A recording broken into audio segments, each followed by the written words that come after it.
I fled him down the nights and down the days. I fled him down the arches of the years. I fled him down the labyrinthine ways of my own mind, and in the mist of tears I hid from him and under running laughter. Up vista'd hopes I sped and shot precipitated down titanic glooms of chasmed fears from those strong feet that followed after, but with unhurrying chase, an unperturbed pace, deliberate speed, majestic instancy, they beat, and a voice beat more instant than the feet. All things betray thee, who betrayest me. I pleaded outlaw-wise by many a hearted casement curtain red, trellised with intertwining charities. For though I knew his love who followed, yet was I sore adread, lest having him I must have naught beside. But if one little casement parted wide, the gust of his approach would clash it too. Fear wist not to evade, as love wist to pursue. Across the margent of the world I fled, and troubled the gold gateways of the stars, smiting for shelter on their clanged bars, fretted dulcet jars and silvern chatter the pale ports of the moon. I said to dawn, be sudden, to eve, be soon, with thy young sky blossoms heap me over from this tremendous lover. Float thy vague veil about me, lest he see. I tempted all his servitors, but to find my own betrayal in their constancy, in faith to him their fickleness to me, their traitorous trueness and their loyal deceit. To all swift things for swiftness did I sue, clung to the whistling mane of every wind, but whether they swept smoothly fleet the long savannas of the blue, or whether thunder-driven they clanged his chariot thwart a heaven, plashy with flying lightnings round the spurn of their feet, fear wist not to evade, as love wist to pursue. Still, with unhurrying chase and unperturbed pace, deliberate speed, majestic instancy, came on the following feet, and a voice above their beat, naught shelters thee who will not shelter me.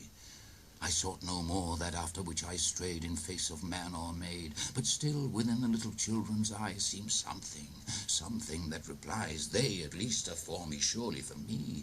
I turned me to them very wistfully, but just as their young eyes grew sudden fair with dawning answers there, their angel plucked them from me by the hair. Come then, ye other children, nature's, share with me, said I, your delicate fellowship. Let me greet you lip to lip, let me twine with you caresses, wantoning with Our Lady Mother's vagrant tresses, banqueting with her in a wind-walled palace underneath her azure dais, quaffing as your taintless ways from a chalice lucent weeping out of the dayspring. So it was done. I, in their delicate fellowship, was one, drew the bolt of nature's secrecies. I knew all the swift importings on the wilful face of skies. I knew how the clouds arise, spumed of the wild sea snortings, all that's born or dies rose and drooped with, made them shapers of mine own moods, or wailful or divine. With them joyed and was bereaven. I was heavy with the even when she lit her glimmering tapers round the day's dead sanctities. I laughed in the morning's eyes, I triumphed and I saddened with all weather. Heaven and I wept together, and its sweet tears were sought with mortal mine. Against the red throb of its sunset heart I laid my own to beat, and share commingling heat. But not by that was eased my human smart. In vain my tears were wet on heaven's grey cheek, for we know not what each other says, these things and I. In sound I speak, their sound is but their stir. They speak by silences. Nature, poor step-arm, cannot slake my drought. Let her, if she would owe me, drop yon blue bosom veil of sky, and show me the breasts of her tenderness. Never did any milk of hers once bless my thirsting mouth. Nigh and nigh draws the chase with unperturbed pace, deliberate speed, majestic instancy, and past those noised feet a voice comes yet more fleet. Lo, naught contents thee, who contents not me. Naked I wait thy love's uplifted stroke. My harness, piece by piece, thou hast hewn from me, and smitten me to my knee. I am defenseless utterly. I slept, methinks, and woke, and slowly gazing find me stripped in sleep. In the rash, lusty head of my young powers I shook the pillaring hours, and pulled my life upon me. Grimed with smears I stand amid the dust of the mounded years. My mangled youth lies dead beneath the heap. My days have crackled and gone up in smoke, have puffed and burst as sun starts on a stream. Yea, faileth now even dream, the dreamer, and the lute, the lutenist. Even the linked fantasies in whose blossomy twist I swung the earth a trinket at my wrist are yielding. Chords of all too weak account for earth with heavy griefs so overplussed. Ah, is thy love indeed a weed, albeit an amaranthine weed, suffering no flowers except its own to mount? Ah, must, designer infinite, ah, must thou char the wood ere thou canst limn with it? My freshness spent its wavering shower i' the dust, and now my heart is as a broken fount, wherein tear-dripping stagnates, spilt down ever from the dank thoughts that shiver upon the sighful branches of my mind.